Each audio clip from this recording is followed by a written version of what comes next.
ഭാഗമായി ആവശ്യ വസ്തുക്കളുമായുള്ള വാഹനം പെരുമ്പാവൂരിൽ നിന്നും പുറപ്പെട്ടു.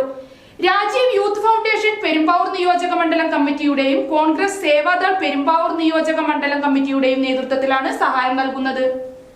ദുരന്തത്തിൽ സകലത നഷ്ടപ്പെട്ടവർക്കുള്ള സഹായ വിതരണത്തിന്റെ ആദ്യഘട്ടമായിട്ടാണ് അവശ്യവസ്തുക്കളുമായി സഹായ വണ്ടി വയനാട്ടിലേക്ക് പുറപ്പെട്ടത്.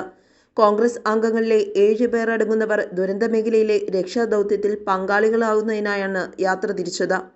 വിജീഷ് വിദ്യാധരൻ, ഷീബ രാമചന്ദ്രൻ, പോൾസൻ പുല്ലുവഴി, വിജു തോംബ്ര, ഷെയ്ഖ് മുഹമ്മദ് അഫ്സൽ, വിജു ഗോപാലൻ, അനക്സ് ചൂരമുടി തുടങ്ങി സേവാദൾ വോളണ്ടിയർമാരാണ് രക്ഷാദൌത്യത്തിനായി തിരിച്ചത്. സഹായവണ്ടി MLA advocate Eldhose Kunnappilly flag off ചെയ്തു. DCC സെക്രട്ടറി ബേസിൽ പോൾ മുഖ്യപ്രഭാഷണം നടത്തി. വിജീഷ് വിദ്യാധരൻ അധ്യക്ഷത വഹിച്ചു.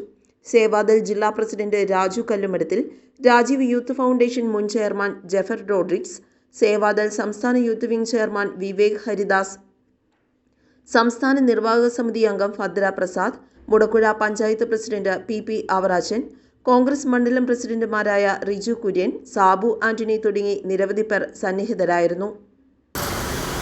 സേവാദളിന്റെ സഹപ്രവർത്തകരെ, നമ്മുടെ നാടിൻ്റെ വലിയ നൊമ്പരമാണ് വയനാട് മണ്ണിടിഞ്ഞ്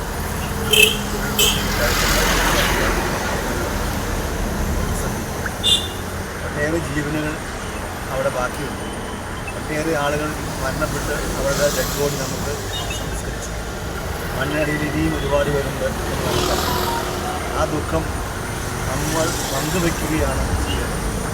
സേവാദൾ നമുക്കറിയാം, ഗാന്ധി കുട്ടികളിലും ഈ രാജ്യത്ത് ഏറ്റവും കൂടുതൽ സേവനങ്ങൾ നടത്തുന്നു കോൺഗ്രസിൻ്റെ ഒരു വലിയ പോഷക സംഘടന.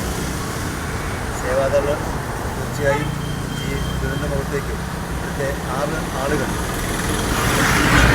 News desk, Perumbavoor.